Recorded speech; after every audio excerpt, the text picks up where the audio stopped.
But how long before the tombstone quotes come out about Wyatt Teller?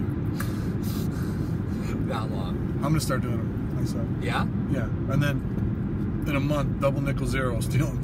You know what I was very disappointed about? I sent out a tweet during the game because the Bills were up 3 scores, and it was Robin Williams from Jumanji going, "What year is it?" I showed everybody at the party I was at that, and they could not stop laughing. Yeah, is that Jumanji? Yeah, it got like 1 like, I think.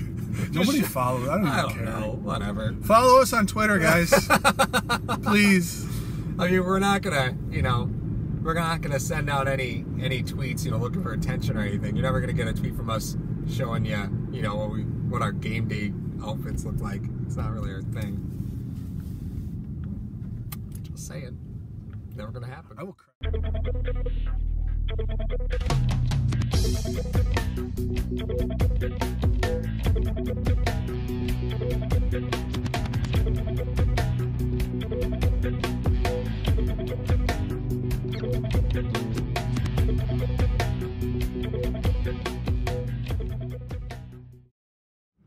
So the Bills will now go into Week 11.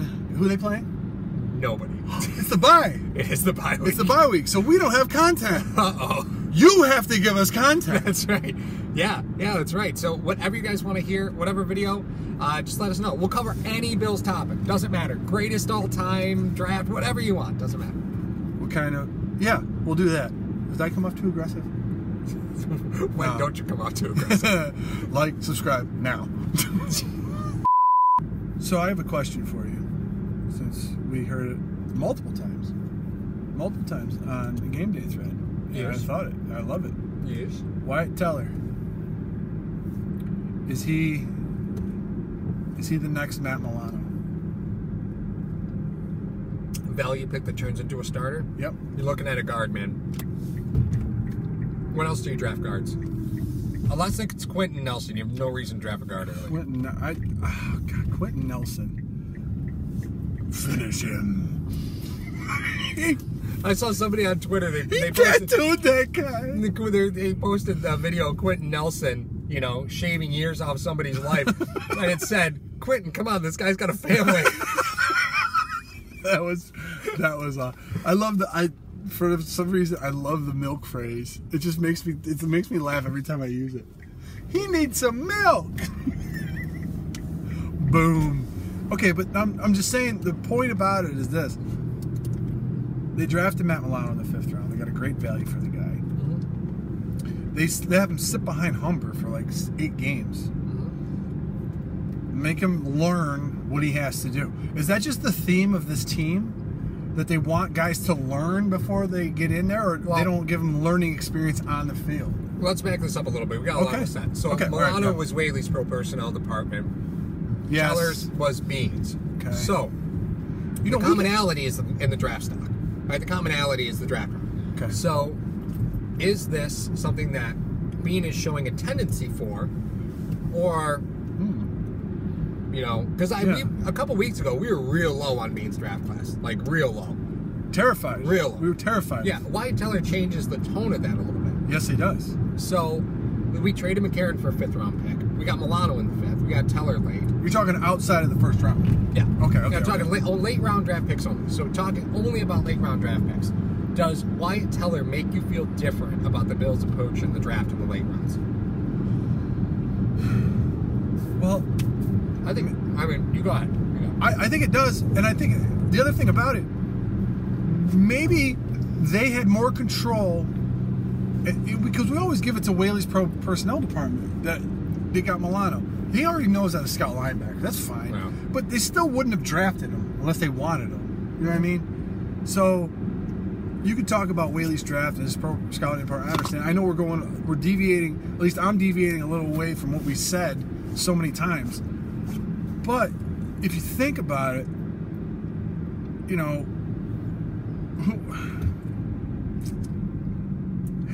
Harrison Phillips, 3rd round, got a great value for him. We talk about outside the 1st round, but he's talking about Edmonds. The kid's maturing, he's doing great. Wyatt Teller finally got a chance to play. Now that he just played against a bad team, which we agreed. Yeah. Or is this guy really the real deal? and can take on some really tough tasks. So I think it's any offensive guy that you want to evaluate you want to deem a Beane guy. I think it's really tough to evaluate them because they've been so bad. I agree with that.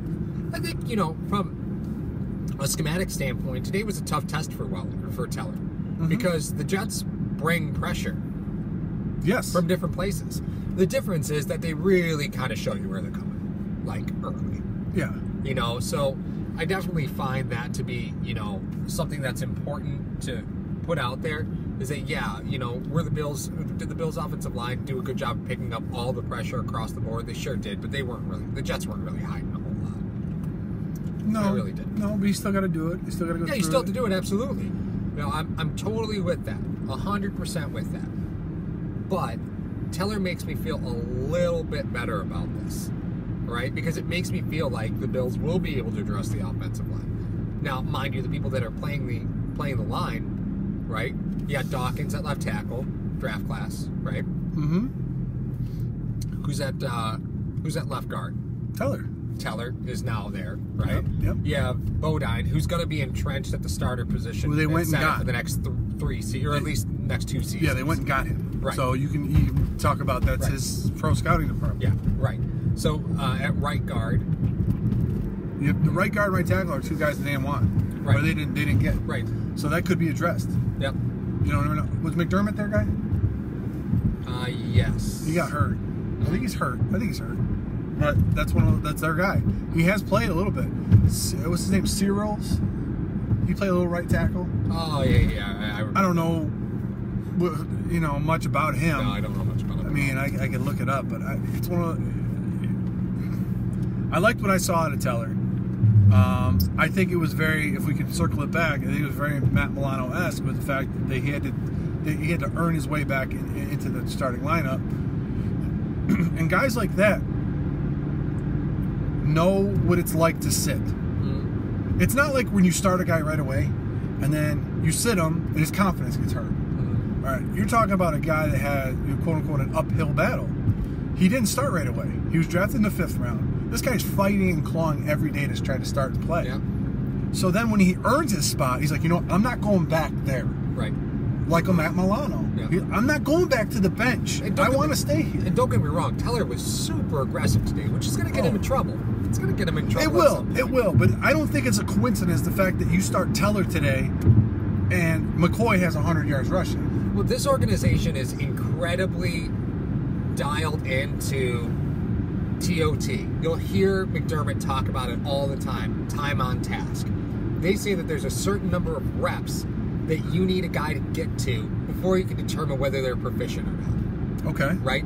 So now is the breaking point where you start seeing younger players getting opportunities because they want to have that time on task to know whether they're a player that they can depend on in the future.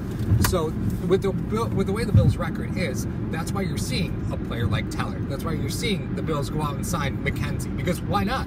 Give him time to come in, time on task. Yeah. Let's see what he does. Let's get Ray McLeod involved. Let's get Zay Jones involved. Because as much as Zay Jones has played, he hasn't really had a lot of opportunities. Because the Bills haven't really thrown the ball that much in the 2 years that he's been here. So the Bills are very, very, very much about time on task, and that's why I think you're going to start seeing some of those players cycle. Like Wallace. The Bills had time on task with Gaines and said, yep, from what we know, from what we see, not proficient, let's just move on. So how does a guy like Wallace play? How does a guy like Pryor play? How does a guy like Anderson play? Did they just bypass the time on task and those guys are just smoke screens? I'm not Wallace, but the other two guys? They're veterans. So you have tape on them. So you're depending on your pro personnel department to get past that, right? I mean, you could make the case that Pryor was a smoke screen because everyone was talking about the wide receiver. And then they signed him. Mm-hmm. He's not going to solve any immediate need. I really think that they were looking at Pryor to replace KB next season. Ooh. Right? Because piece of candy. Everybody thinks that KB is done. I am certainly of that mindset. Would I be disappointed if Pryor were here? Well, I like the big body, but I just don't see a lot of fight out of him as a receiver. No, but you think that will come with time in the offense. Shouldn't it have, though? Think about it, right? Terrell Pryor is the guy that got drafted and started at quarterback for the Raiders. Remember, he was in the supplemental draft, so he didn't go through the normal draft process. The Raiders invested, what, a third-round pick on him to play quarterback? So this is a guy that's had to fight. He was with the Browns. How much lower down the chain can you get? You don't get much lower down the chain. And he worked and fought to be taken seriously as a wide receiver. He gets, he hits free agency, goes to the Jets, doesn't work out, comes to Buffalo. This is a guy that should be fighting. And I just don't see that from him yet. I just don't know if it's part of his DNA. So I think that's part of the time on task evaluation process. You can look at everything around him and say, well, he's been on terrible teams. So you look at the pro personnel department, they say, well, why not? You give him time on task here and see what happens. You remember that thing that someone tweeted out about the Jets in the preseason or before the season? They were talking about the Jets are trying to capture the magic of 1-15 Cleveland Browns because they got McCown, Crowell, and Pryor. Yep. Good job, guys. Way to go. How'd that work out today? Whoops. It's funny though because McCown, Pryor, and Crowell were all back together today, right? Pryor was about as effective for the Bills as he was for the Jets. Crowell scored. Yeah. Because Wallace bit. He bit so hard. I liked his game today. He played well. He played well. But again, they just told him to play man all day. They said, you just go, you cover man. Don't worry about zone. Don't worry about getting help. Don't worry about passing off. You stay on whoever you're going to stay on. And probably because the Jets don't use the outside receiver in motion at all. So it was probably easy for them. They looked at it and said, we'll just put him on.